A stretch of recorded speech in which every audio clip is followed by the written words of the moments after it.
As evening falls over Beijing, a look at the Forbidden City as thousands of spectators get a look at the unbelievable structure that is the Forbidden City. Back at the Workers' Indoor Arena, Roniэль Iglesias of Cuba just turned 20 years of age last Thursday when he beat Driss Saeed of Morocco 15-4. Johan Barnard of South Africa, the referee. Gennadii Kovalev of Russia, who won a silver medal at the World Championships. He was an Olympian in 2004 at 119 pounds. So he's moved up from bantam, now fighting at light welterweight. I like this young Cuban, Iglesias. He looks like one of those rising stars that the Cubans seem to come out with every Olympics. Iglesias replaces Udell Johnson, who won silver in this weight class for Cuba in Athens. I really like Iglesias. He's got long arms. Both fighters in front of you right now are southpaws. But Iglesias, a little longer arms. That reach advantage might serve him. Well, the Russian Kovalev, who's 25 years of age, strikes first. He has a 1-0 lead. And Kovalev was first brought to the Russian team. Coaches didn't think he had a lot of upside, but he has earned his way onto 2 Olympic teams and has done well in the World Championships. He's won some European championships. Right now, Kovalev playing it pretty smart. He's trying to get Iglesias to give up that reach I talked about that I love so much, those long arms. The Russian team, which did so well at the World Championships, Teddy, and they qualified somebody in all 11 weight classes, has lost 7 boxers did not even make it to the quarters. So it's been a disappointing Olympics for the Russian team, but not for Gennadii Kovalev. He has a 1-0 lead against Roniэль Iglesias of Cuba. The Russians, the only team to bring 11 boxers.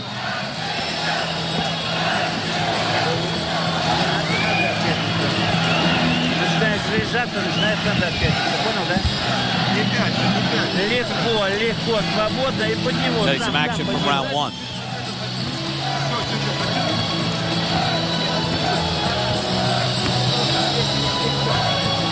And there you see the left hand from the southpaw Kovalev gets Iglesias to give up his height a little bit. He's taking steps out, trying to make him small, and then make him pay a price from coming too close. Kovalev hails from Chelyabinsk, which is 900 miles east of Moscow, an industrial city near the Kazakh border to the south. And Teddy, you like the fact that, you know, at 25 and he's in his second Olympics, but you like the fact that he's not locked into a weight class. He's moved up. Yeah, I do, because too many of these fighters in the Olympics, they get locked into a weight class and they forget that they're 19, 20, 21 years old. Their body's still growing, their body's still filling out, and that weight class that they got locked into, it just doesn't fit their body anymore. And where they think they're getting an advantage by being stronger at a lower weight class is a disadvantage. They're weaker. Because again, they cannot maintain that weight appropriately and be ready for top competition. Kovalev doing a little holding there, and Iglesias not able to let his hands free. Counter left, blocked, but the Cuban scored with his left hand over the top. The Cuban understands the importance of the jab. How important it is to keep your opponent defensive, to set punches up, and to score. And right now, Iglesias is looking to use that right jab to set up the left hand. Overshoots it a little bit. Little over-anxiousness of Iglesias. Just turned 20. And again, Iglesias cannot be over-anxious because Kovalev, a pretty calm customer and a smart customer. He's shorter, he's not as fast. So what he's going to do is try to eliminate some of the physical advantages that Iglesias has by either getting inside those long arms or stepping out a little bit like that and trying to get Iglesias to fall in. And he got just what he wanted. The only thing he didn't get was the counterpunch off. Kovalev set that up beautifully, Bob. You know, look how he's trying to just get Iglesias again to give up those long arms. Now it's up to Russian to fire back. Cuban has the lead in the round 1-0. And it's 1-1 after 2. Roniэль Iglesias and Gennadий Kovalev. Pedro Roque, the head coach of the Cuban team, says that Iglesias, although he's a kid, just turned 20, keeps the team loose, the team cut up. Well, he's pretty loose in the ring himself. Physically nice and silky, and you can see it right there, but looking a little too much, I think, understanding that he's in the quarterfinals. Iglesias looking just a tad too much for that left hand. This is the first major international experience for Iglesias. Chant of Russia for Kovalev in the red. You know, Kovalev has done what he's wanted and what he set out to do here tonight. He hasn't done as much scoring as he wants, but he's done what he wanted as far as setting a certain landscape. He's getting Iglesias to give up those long arms, to come in. Now it's up to Kovalev to make sure he scores when he comes in. Kenny, they each exchange a point. You see Kovalev almost leaning back on his left side as Iglesias is moving closer. Could Iglesias feint a jab and fire a right hook? Would that be something that he could do? Or could he get caught? Because he has to recognize that Kovalev's a little heavy on that side. And that by the time he adjusts, he could get off a right hook, something on that side. But you very rarely see fighters in the Olympics do the art of feinting. Feint, get somebody out of position, and then time him. Very rarely do you see fighters do that. Iglesias takes the lead, shoots a right hand, didn't get credit for that one. Fighters that you think are going to be stars, you think you're watching a guy who's going to be special, and I think we're watching someone in Iglesias at the age of 20 who can be special. Sometimes they have fights where it doesn't go exactly the way they want it to, but they win in a less than perfect way, a little ugly. I think that's the kind of fight that Iglesias is going to have to try to win or wind up winning tonight, because he's not getting exactly what he wants here from Kovalev.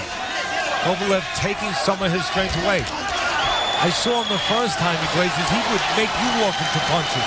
He would step out, and there it looked like Kovalev had scored, but nothing goes up. He would step out, he'd use his height, he'd walk you into traps. Kovalev is getting him to walk into traps. Well, it looks like both guys have landed some nice punches in this round. It's 3-1 for Iglesias. The winner advances to the medal round, at least a bronze, with a chance to win silver or gold. So Roniэль Iglesias of Cuba back to his corner with a 4-2 lead after 3. Estás a 2 minutos de tu consagración, de tu primera consagración grande, de buscar una medalla. Here's some action from the last round. And there you see, it looked like a scoring ball, although he didn't get credit for it. Kovalev quickly closing the gap and seemed to get inside the long arms of Iglesias and score, but did not go up on the board. And there you saw a little countering from Iglesias as Kovalev tried to get into his punching area. Ciérrate bien para que no te dé por arriba. Oíste, porque él no quiere meterse adentro, agarrarte para después darte por arriba. No te puedo coger el fallo. Vamos. Tú siempre le has peleado bien a todos los rusos, siempre le has ganado todo. Bien cerradito. 2 minutos, ciérrate. Well, the translation is when you're on the inside, watch for the overhand shot coming in.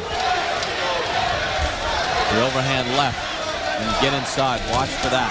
Nice combination by Iglesias. And pretty good advice. What they're basically telling you, for everybody at home, is we know you're tall. Iglesias tall. And sometimes that's a great advantage on the outside. But inside, if you stand tall, somebody could come up top and find a lot of target. And the Cuban coaches are making them aware of that.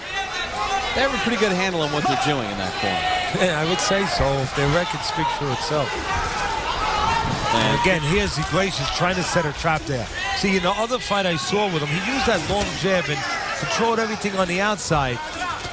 Hasn't been able to do that as much with Kovalev because Kovalev, right from the beginning, set a certain kind of landscape. He stepped out a little bit and got Iglesias into a mode where he was giving up that length. Cuban coach Pedro Roque yelled at Iglesias and stood up and held his hands up. And I'm assuming he said, keep your hands up. He tends to drop them a little bit, doesn't he, Teddy? Yeah, but for the most part, when he's out of range. When he's out of range, I think it's almost like a lure, where he'll lure you in a little bit like that. He'll drop that right hand, try to get you to come in a little bit, and then look to get you into an unfavorable position for yourself. Get you into a position where once he lures you in, he can counter.